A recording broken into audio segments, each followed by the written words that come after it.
Hey hello guys, ఇందాకే Varanasi event అయితే కంప్లీట్గా చూడడం జరిగింది అండ్ గ్లింప్స్ కూడా చూడడం జరిగింది. గ్లింప్స్ చూసిన తర్వాత నా ఒపీనియన్ వచ్చేసరికి నెక్స్ట్ లెవెల్ ఉందని చెప్తాను.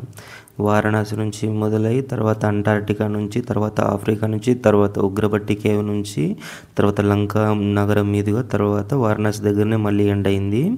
అండ్ ఏదైతే లంకా నగరం దగ్గర ఏదైతే రాముల వారు తర్వాత హనుమంతుల వారు మధ్యలో వచ్చేటువంటి ఆ షాట్ ఏదైతే ఉందో అది నెక్స్ట్ లెవెల్. ఆ యుద్ధకాండ సీన్ దగ్గర అయితే అక్కడ బీజిఎం అయితే అసలు నెక్స్ట్ లెవెల్ అని చెప్పాలి కీరవాణి గారి నుంచి.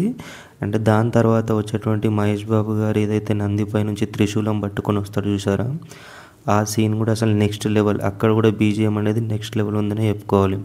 సో ఓవరాల్గా నాకైతే ఈ గ్లిమ్స్ చూసిన తర్వాత నాకు ఎందుకో ఇది టైం ట్రావెల్ మూవీ లాగైతే అనిపిస్తుంది. టైం ట్రావెల్ మూవీ అని ఉంటుంది, లేదంటే ఏదైతే ఫ్లాష్ బ్యాక్లో జరిగేటువంటి సినిమా అయితే జరిగి ఉంటుందని నేను స్టోరీ అనుకుంటున్నాను.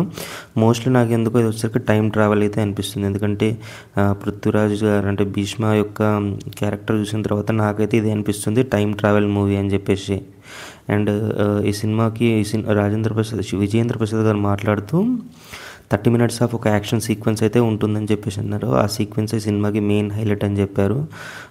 సో లెట్ అస్ ఎక్స్పెక్టెడ్ ఆ యాక్షన్ సీక్వెన్స్ అయితే ఉందో బాగుంటుందని అయితే ఎక్స్పెక్ట్ చేసుకోవాలి. అండ్ సినిమా వచ్చేసరికి 2027 మార్చ్ వరకు రిలీజ్ చేస్తామని చెప్పేసి అయితే అంటున్నారు.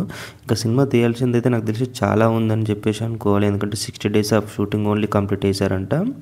నాకు తెలిసి ఇంకా చాలానే ఇంకా రిమైనింగ్ ఉందని చెప్పుకోవాలి. 2027 మార్చ్ వరకల్లా కంప్లీట్ అవుతుందో లేదో అయితే చూడాలి నాకు తెలిసి అయితే. బట్ ఓవరాల్గా గ్లిమ్స్ అయితే అదిరిపోయిందని చెప్పుకోవాలి. మహేష్ బాబు గారి ఎంట్రన్స్ అయితే ఆ ఈవెంట్లో అసలు ఆ నందిపై నుంచి ఎంట్రన్స్ ఏదైతే ఉందో అది నెక్స్ట్ లెవెల్, ఫ్యాన్స్కి ట్రీట్ అని చెప్పుకోవాలి. సో ఓవరాల్గా గ్లిమ్స్ అయితే బాగుందని చెప్తాను. And all the best to Varanasi team. Thank you very much.